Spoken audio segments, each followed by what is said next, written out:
when J.D. Vance and these types are talking about I support workers, I support unions. If you cross picket lines, that's not really pro-union. Which side are you on? Which side are you on? The last thing that we wanted to get to, make sure we got to this week, is this situation with J.D. Vance. J.D. Vance scabbing on newspaper workers in Pennsylvania. So, listeners of the program, we haven't talked about this strike very much, and we need to rectify that. We should get them on the program here soon. But workers at the Pittsburgh Post-Gazette, the Pittsburgh Post-Gazette, union with the News Guild CWA, have been on strike for something like two years. It is now the longest running strike in the United States, and it is, for anybody that's in political media, it's something that people know about, right? It's not like you don't know that the Pittsburgh Post-Gazette workers are on strike. And so when a company is on strike, you are not supposed to do struck work, right? You are not supposed to cross the picket line. And J.D. Vance wrote a special op-ed that has not been, it's not as if the Pittsburgh Post-Gazette got republication rights from a J.D. Vance op-ed that was other places. J.D. Vance, vice president on the Republican ticket, wrote a special op-ed,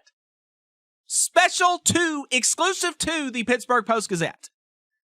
That's crossing a picket line. The News Guild CWA confirmed that they consider that crossing their picket line, and that J.D. Vance is therefore a scab, just like anybody else who crosses a picket line. Those are the words of John Schlois, former guest of the program, been a guest before, will presumably be a guest again. John Schlois, president of the News Guild CWA. And just really, really effing gross that this kind of stuff is coming from J.D. Vance, who is trying to, position himself as not only pro-worker, but pro-labor, pro-union, right? He went to a UAW picket line. He has, he's been doing a lot of things to try to make himself seem as if, oh yeah, I'm pro-worker, like I love unions and all of this kind of good stuff. And yet here he is crossing a picket line for a company that, again, not only are they struck, the National Labor Relations Board, this is from Dave Jameson's piece at the Huffington Post, the National Labor Relations Board, the federal agency that enforces collective bargaining law, has found that the company failed to bargain in good faith and illegally imposed new working conditions, leaving employees with higher health costs and less vacation time. The NLRB recently went to federal court seeking an injunction to force the company to the bargaining table. So it's not even just that this is just a normal strike. This is a strike with a lawless company, and J.D. Vance is scabbing for them, turning his back on these workers and on, implicitly, any worker who it doesn't benefit him to support, right? And that's really the thing about J.D. Vance and these types, is that, they want to be able to get the cultural cachet of supporting working people, particularly white burly guys in hard hats. But the moment that it is not beneficial for them, they will drop you immediately.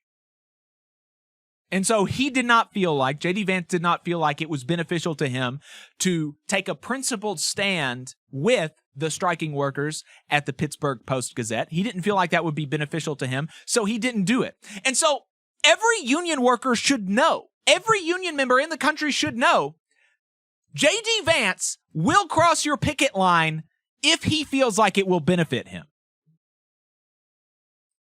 And so I don't really have much else to say about that. I just wanted to make sure that people know about that, and we do our part to make sure that people know about that, because it's crazy. He's been, doing this kind of stuff with, doing this kind of stuff to try to make himself seem pro-union. And another one of the things that he did was had a rally with fake auto workers at a non-union parts manufacturing plant, ostensibly to support the UAW. Obviously, that is not something that actually supports the UAW. And he also doesn't support the PRO Act. He doesn't support the PRO Act, which is the number one piece of pro-union legislation that's available right now, right? And so, you know, when JD Vance and these types are talking about I support workers, I support unions. If you cross picket lines, that's not really pro-union. You just saw a clip from the Valley Labor Report. We are live every Saturday morning from 9:30 a.m. till 12:30 p.m. And we pride ourselves on keeping all of our content free to everybody so that we can talk to as many working folks as possible. If you support the work that we're doing, you think that it's important, you think that it's good, then consider making a monthly contribution to the project, and you can do that on our website, tvlr.fm.